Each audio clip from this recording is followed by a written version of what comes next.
A partir de agora, pare, reflita. É hora de ouvirmos a Palavra de Deus com o pastor Paulo Roberto. Pois é, gente. Olha, eu falei aqui no começo do programa que eu tinha uma palavra hoje direcionada para a família, né? Aliás, deixa eu falar uma coisa para você aqui, ó. A família, a sua família, é o maior patrimônio que Deus colocou em suas mãos. Aí você pode falar assim, pastor, mas eu não tenho uma família perfeita, nem eu. Mas não é por isso que vai deixar de ser o meu maior patrimônio. Tem gente que acha que família boa é a do vizinho, né? Família boa é a minha, né? Família boa são minhas filhas, para mim, minhas filhas, minha esposa, é minha família. Foi essa que Deus me deu. Então vamos lá, Salmo 127, versículos 1 e 2. Eu quero falar aqui algo para você que vai te abençoar. Diz assim, ó. Salmo 127, versículo 1 diz: Se o Senhor não edificar a casa, em vão trabalham os que edificam, ou tentam edificar. Se o Senhor não guardar a cidade, em vão vigia a sentinela. Inútil vos será levantar de madrugada, repousar tarde e comer o pão que penosamente granjeaste, porque aos seus amados o Senhor dá enquanto dormem. Queridos, o Salmo 127, ele é conhecido mundialmente como o Salmo da família. Assim como o Salmo 91 é conhecido como o Salmo da proteção. O Salmo 23 como o Salmo da prosperidade. E o Salmo 127, em todo o mundo, ele é conhecido como o Salmo da família, o Salmo familiar. Aí você me pergunta assim, pastor, por quê? Porque existe uma revelação aqui nesse Salmo sobre família, que ela é poderosa. Primeiro nós vamos destrinchar aqui, palavra por palavra. O salmista começa falando assim, se o Senhor não edificar a casa. Essa palavra edificar, ela significa estruturar. Vamos lá. Palavra edificar significa estruturar. Só é necessário, ou só há necessidade de estruturar aquilo que está desestruturado. Concorda comigo? Então, se o Senhor não edificar a casa, a palavra casa aqui não se refere a uma moradia, seja ela de alvenaria, ou de concreto, ou de madeira, como as casas americanas são a maioria de madeira. Essa palavra casa, ela está relacionada à família. A palavra em vão significa inútil, aquilo que não surte efeito. E trabalhar significa se esforçar para conseguir um objetivo. O que é que o salmista estava querendo dizer aqui? Ele está falando assim, ó. Se o Senhor não estruturar uma família que está desestruturada, em vão trabalham aqueles que tentam edificar. Ou seja, todo esforço humano que o Senhor fizer, que a senhora fizer, que eu fizer, para estruturar uma família que está desestruturada, é em vão. Não surte efeito. Por quê? Porque só Deus, escute, só Deus tem poder para restaurar uma família que está fracassada, destruída, desestruturada.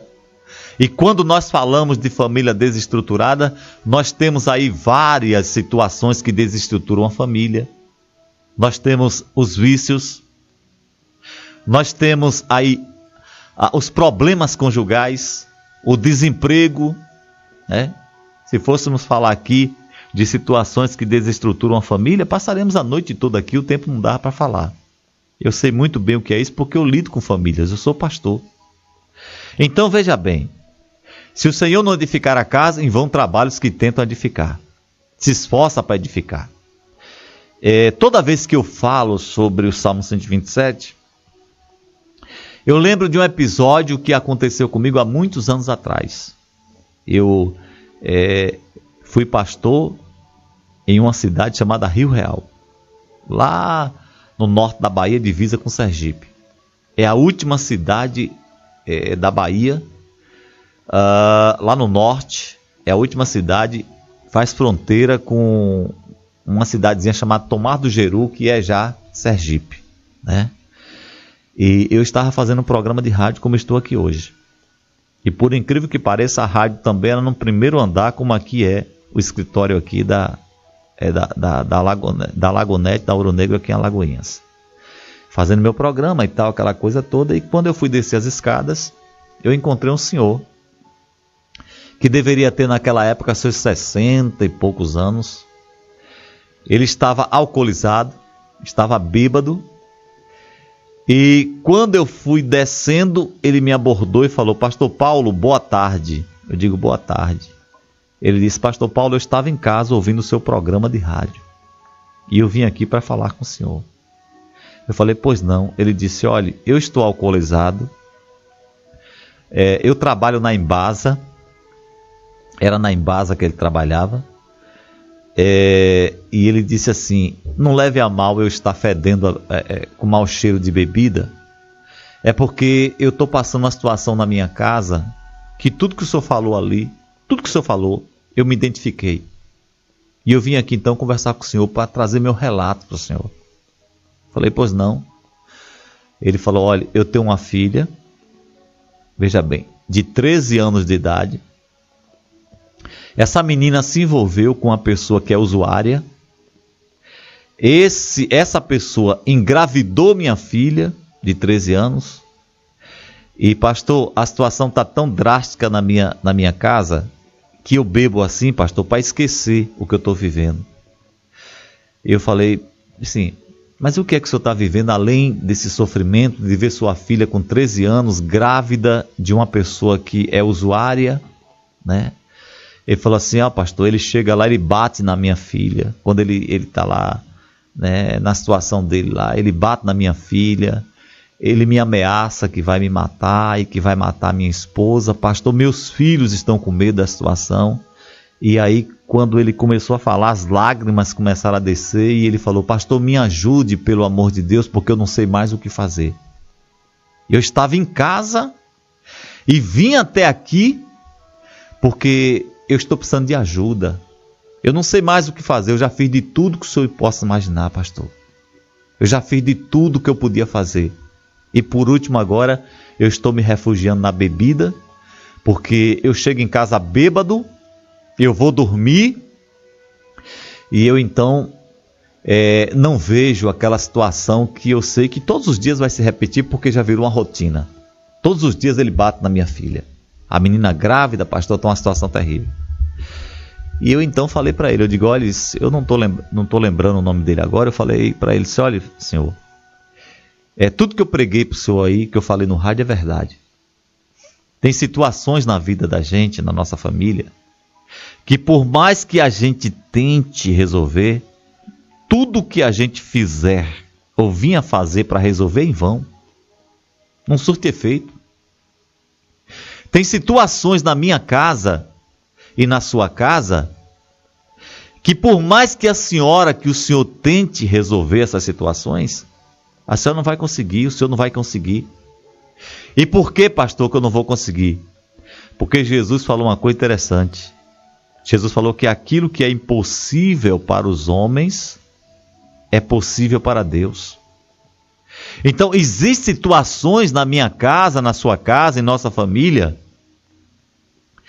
que por mais que a gente se esforce, por mais que a gente tente, por mais que a gente aconselhe, por mais que a gente tente mudar essa situação, mas ela nunca, jamais, humanamente falando, será resolvida.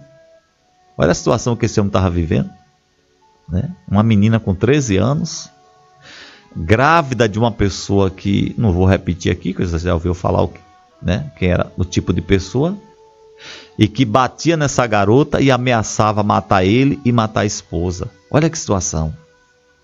polícia não dava jeito, os filhos também não dava jeito, né? Na verdade, ele estava encurralado em um beco sem saída.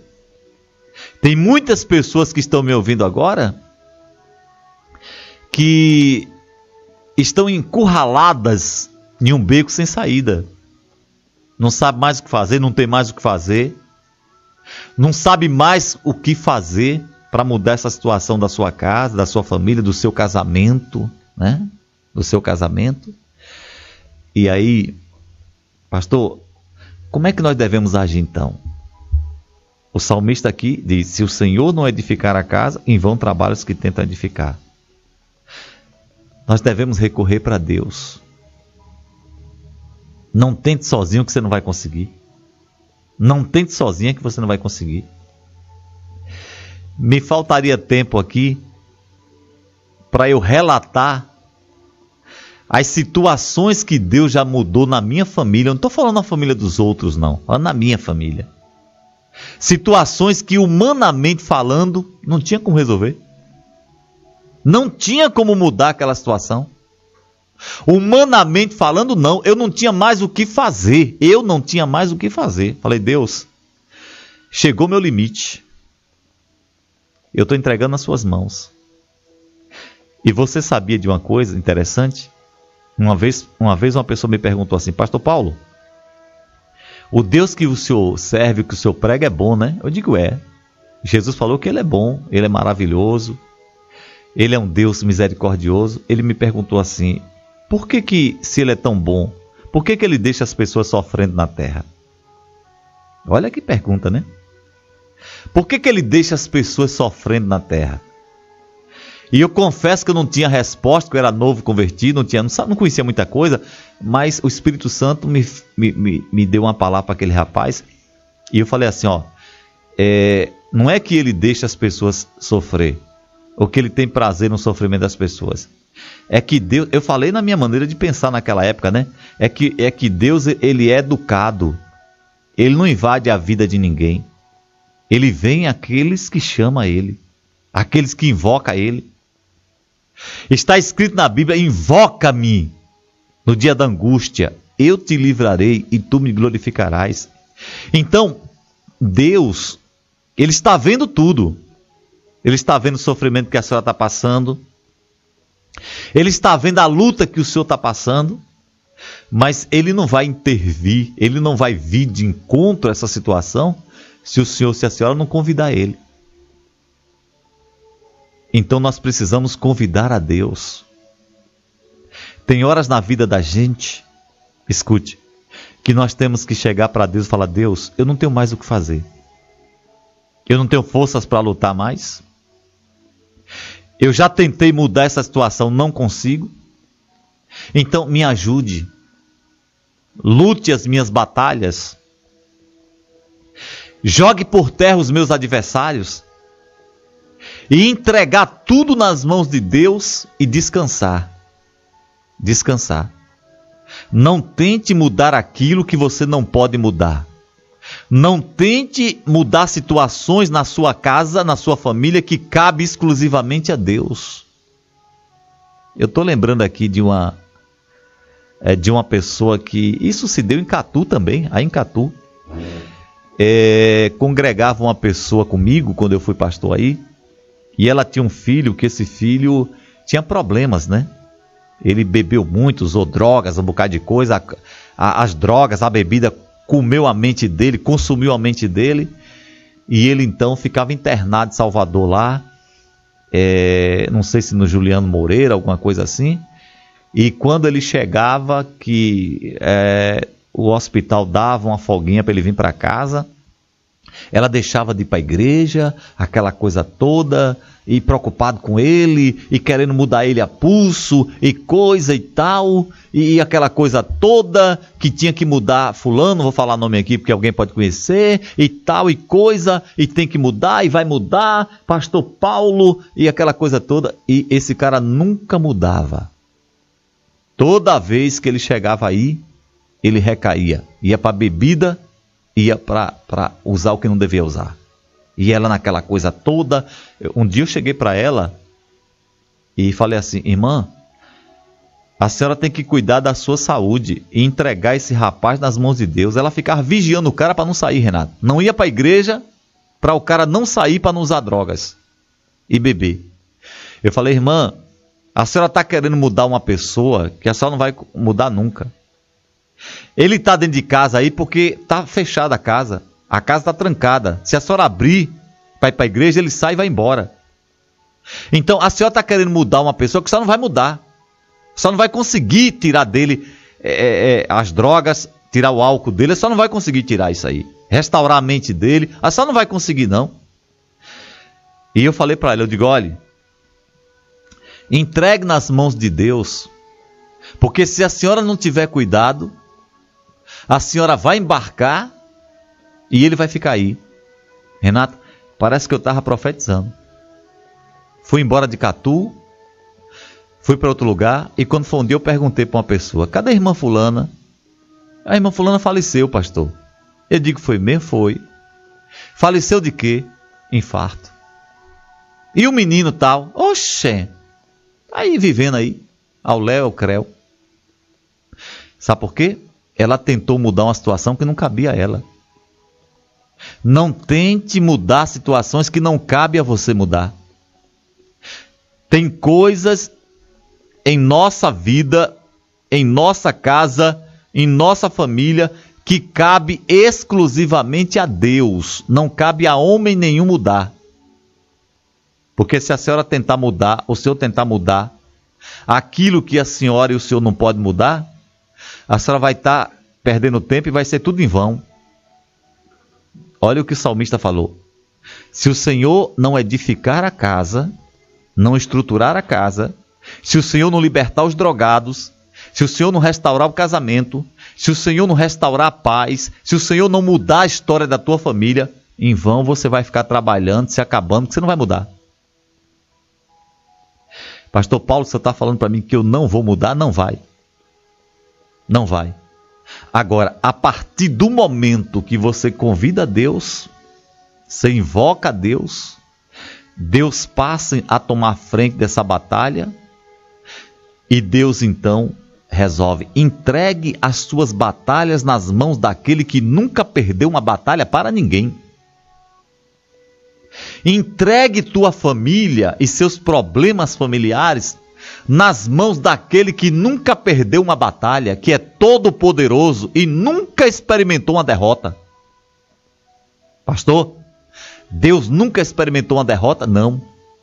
Nem contra o maior adversário dele, que é Satanás. Deus nunca enfrentou uma batalha para perder. E Deus quer tomar nas mãos dele as suas batalhas. Agora, entregue e deixe nas mãos dele. Pastor, como é a história? É.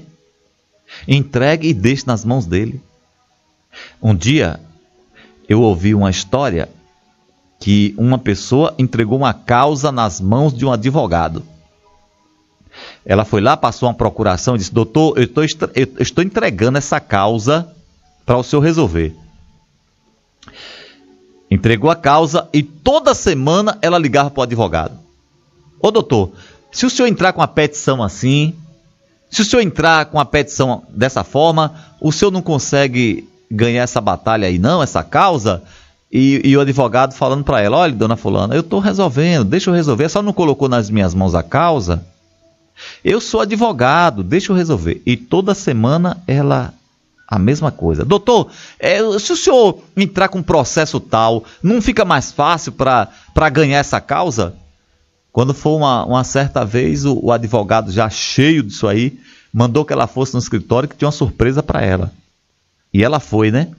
Eu acho que ela achou, pensando que tinha ganho lá a causa. Quando ela chegou lá, o advogado pegou a procuração que ela deu e devolveu para ela, entregou nas mãos dela e ela disse, olha doutor, eu não estou entendendo, eu vim aqui porque eu pensei que nós tínhamos ganhado a causa. Aí o advogado disse, não, eu estou lhe entregando a senhora a sua procuração porque eu não quero mais trabalhar para a senhora. Eu não quero mais advogar para a senhora. Porque a senhora colocou a causa em minhas mãos e a senhora está querendo resolver? Todo dia a senhora liga para mim para falar que é para eu entrar com uma petição tal, que é para eu fazer de forma o processo tal. Então, a senhora não precisa de advogado, a senhora é advogada, resolva a sua causa. Então, meu amigo, às vezes nós fazemos assim com Deus. Nós entregamos uma causa nas mãos de Deus e nós queremos ser o advogado. Não, entregue lá e deixe Deus agir. Porque Deus vai resolver. Enquanto Deus está agindo, você está descansando, está em paz, está tranquilo, está louvando a Deus, está feliz da vida. Não lute batalhas que você não tem condições de vencer. Não entre numa batalha que não cabe a você vencer. Entregue nas mãos de Deus.